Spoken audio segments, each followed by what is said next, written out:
శ్రీ సాయినాథాయ నమః. శ్రీ సాయి సచ్చరిత్రం 20వ అధ్యాయం. కాకా నౌకరీ పిల్ల ద్వారా దాసగను సమస్య పరిష్కరించుట. ఈ అధ్యాయములో దాసగనుకు కలిగిన ఒక సమస్యను కాకాసాహెబ్ ఇంటిలోని పనిపిల్ల ఎట్లు పరిష్కరించెనో హేమాడ్ పంతు చెప్పాను. మౌలికముగా సాయి నిరాకారుడు, భక్తుల కొరకు ఆకారమును ధరించాను. ఈ మహా జగన్నాటకమునందు మాయను నటి సాయముతో వారు నటుని పాత్ర ధరించారు. సాయిని స్మరించి ధ్యానింతముగాక. షిరిడీకి పోయి అచ్చట మధ్యాహ్న హారతి పిమ్మట జరుగు కార్యక్రమమును జాగ్రత్తగా గమనింతము. హారతి అయిన పిమ్మట సాయి మసీదు బయటకు వచ్చి గోడ ప్రక్కన నిలిచి ప్రేమతోనూ దయతోనూ భక్తులకు ఊదీ ప్రసాదమును పంచిపెట్టుచుండెరి. భక్తులు కూడా సమానమైన ఉత్సాహముతో వారి సమక్షమును నిలిచి వారి పాదములకు నమస్కరించి వారి వైపు చూచుచూ ఊదీ ప్రసాదము జల్లు అనుభవించుచుండెరి. బాబా భక్తుల చేతులలో పిడికిళ్లతో ఊదీ పోయిచు వారి నుదుటిపై తమ చేతులతో ఊదీ బొట్టు పెట్టుచుండెరి. వారి హృదయమున భక్తుల ఎడ అమితమైన ప్రేమ.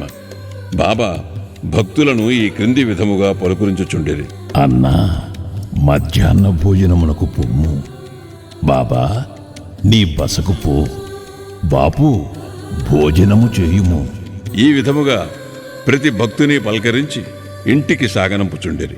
ఇప్పటికీ అది ఎంతయూ ఊహించుకున్నచో ఆ దృశ్యములను తిరిగి చూచినంత ఆనందము కలుగును.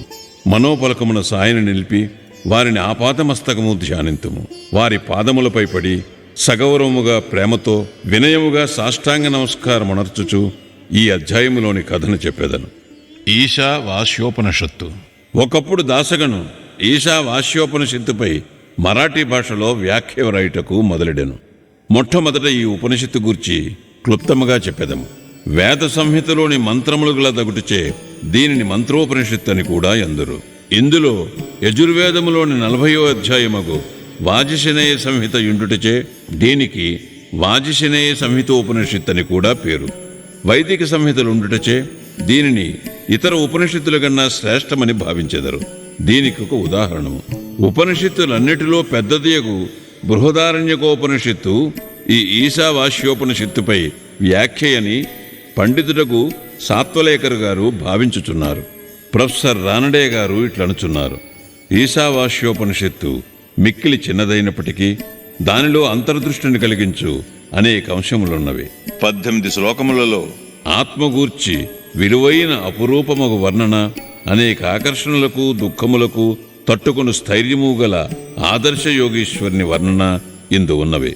తరువాతి కాలమును సూత్రీకరింపబడిన కర్మయోగ సిద్ధాంతముల ప్రతిబింబమే ఈ ఉపనిషత్తు. తుదకు జ్ఞానమునకు కర్మలకు సమన్వయముగానున్న సంగతులు చెప్పబడినవి. జ్ఞానమార్గమును కర్మయోగమును సమన్వయము చేసి చెప్పుట ఈ ఉపనిషత్తులోని సారాంశము. ఇంకొక చోట వారిట్లనిది, ఈశా వాస్యోపనిషత్తులోని కవిత్వము నీతి, నిగూఢ తత్వము, వేదాంతముల మిశ్రమము. పై వర్ణనను బట్టి ఈ ఉపనిషత్తు మరాఠీ భాషలోనికి అనువాదము చేయుట ఎంత కష్టమో ఊహించవచ్చును.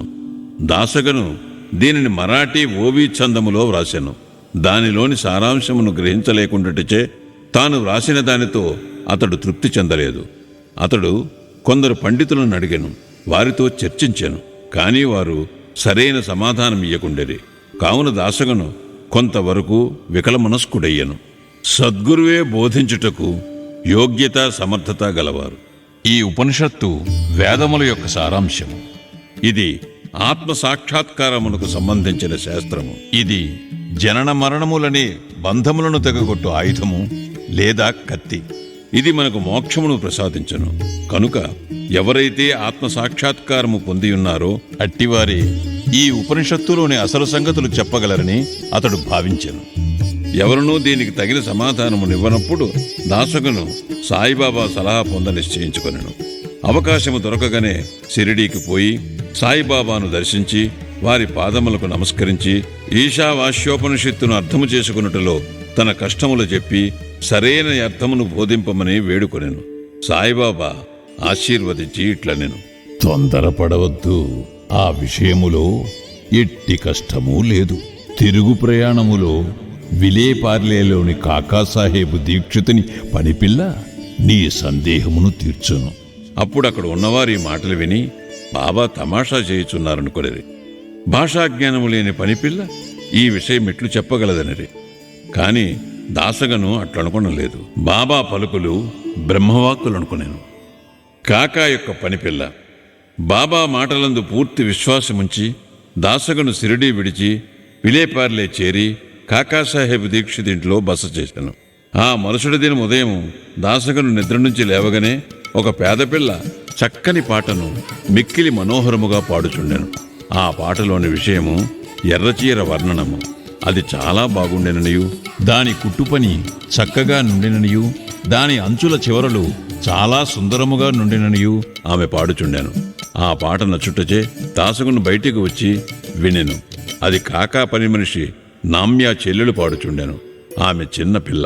ఆమె చింకుగుడ్డ కట్టుకొని పాత్రలు తోముచుండెను. ఆమె పేదరికము, ఆమె సంతోషభావమును గాంచి దాసగను ఆమెపై జాలిపడెను. ఆ మరుసటి దినము రావ్ బహదూర్ ఎంవి ప్రధాన తనకు దోవదల చాపులివ్వగా ఆ పేదపిల్లకు చిన్న చీరమ్మని చెప్పాను. రావ్ బహదూర్ ఒక మంచి చిన్న చీరను కొని ఆమెకు బహూకరించాను. ఆకలితో నకనకలాడుతున్న వారికి విందు భోజనము దొరికినట్లు ఆమె అమితానంద పరవశురాలయ్యాను. ఆ మరుసటి దినము ఆమె ఆ కొత్త చీరను ధరించెను. అమితోత్సాహముతో తక్కిన పిల్లలతో కలిసి గిర్రును తిరుగుచూ నాట్యము చేశాను. అందరికంటే తానే బాగుగా ఆడి పాడాను. మరుసటి దినము చీరను పెట్టెలో దాచుకుని మామూలు చింకిబట్ట కట్టుకుని పనిచేయుటకు వచ్చాను. కాని ఆమె ఆనందమునకు లోటు లేకుండెను. ఇదంతయూ చూచి దాశగను జాలిభావము మెచ్చుకోలుగా మారెను. పిల్ల నిరుపేద కాబట్టి చింకిగుడ్డలు కట్టుకొనెను. ఇప్పుడు ఆమెకు కొత్త చీర కలదు, కాని దానిని పెట్టెలో దాచుకొనెను. అయినప్పటికీ విచారమనున్నది గాని నిరాశయనున్నది గాని లేక ఆడుచూ పాడుచుండెను. కాబట్టి కష్టసుఖములను భావములు మన మనోవైఖరిపై ఆధారపడి ఉండునని అతడు గ్రహించాను. ఈ విషయమును గూర్చి దీర్ఘాలోచన చేశాను. భగవంతుడిచ్చిన దానితో మనము సంతసింపవలను. భగవంతుడు మనలను అన్ని దిశల నుండి కాపాడి మనకు కావలసినది ఇచ్చుచుండును. కాన భగవంతుడు ప్రసాదించినదంతయు మన మేలు కొరకే అని గ్రహించాను. ఈ ప్రత్యేక విషయములో ఆ పిల్ల యొక్క పేదరికము, ఆమె చినిగిన చీర, కొత్త చీర, దానినిచ్చిన దాత, దానిని పుచ్చుకుని గ్రహీత, దానభావము, ఇవి అన్నీ భగవంతుని అంశములే. భగవంతుడు ఈ అన్నిటియందు వ్యాపించియున్నాడు. ఇచ్చట దాసగను ఉపనిషత్తులలోని నీతిని అనగా ఉన్నదానితో సంతుష్టి చెందుట, ఏది మనకు సంభవించుచున్నదో అది అంతయు భగవంతుని ఆజ్ఞచే జరుగుచున్నదనియు, తుదకది మన మేలు కొరకే అనియు గ్రహించాను. విశిష్టమైన బోధన విధానము. పై కథను బట్టి బాబా మార్గము మిక్కిలి విశిష్టమైనదనియు అపూర్వమైనదనియు పాఠకులు గ్రహించియే యుందురు. బాబా షిరిడీని విడువనప్పటికీ కొందరిని మచ్చింద్రగఢ్కు, కొందరిని కొల్హాపూర్ గాని షోలాపూర్ గాని సాధన నిమిత్తము పంపుచుండాను. కొందరికి సాధారణ రూపములోను, కొందరికి స్వప్నావస్థలోను, అది రాత్రి గాని పగలు గాని కాన్పించి కోరికలను నెరవేర్చుచుండాను. భక్తులకు బాబా బోధించు మార్గములు వర్ణింపనలవి కాదు. ఈ ప్రస్తుత విషయములో దాసగణను విలేపార్లే పంపి పనిపిల్ల ద్వారా అతని సమస్యను పరిష్కరించాను. కాని విలేపార్లే పంపకుండా షిరిడీలోనే బాబా బోధించరాదా అని కొందరనవచ్చును. కాని బాబా అవలంబించినదే సరైన మార్గము. కానిచో పేద నౌకరీ పిల్ల, ఆమె చీర కూడా భగవంతుని సంకల్ప రూపములే అని దాసగను ఎట్లు నేర్చుకునియుండును? ఈశావాస్యోపనిషత్తులోని నీతి. ఈశావాస్యోపనిషత్తులో ఉన్న ముఖ్య విషయము అది బోధించు నీతి మార్గమే. ఈ ఉపనిషత్తులోనున్న నీతి దానిలో చెప్పబడిన ఆధ్యాత్మిక విషయములపై ఆధారపడి ఉన్నది. ఉపనిషత్తు ప్రారంభ వాక్యములే భగవంతుడు సర్వాంతర్యామి అని చెప్పుచున్నవి.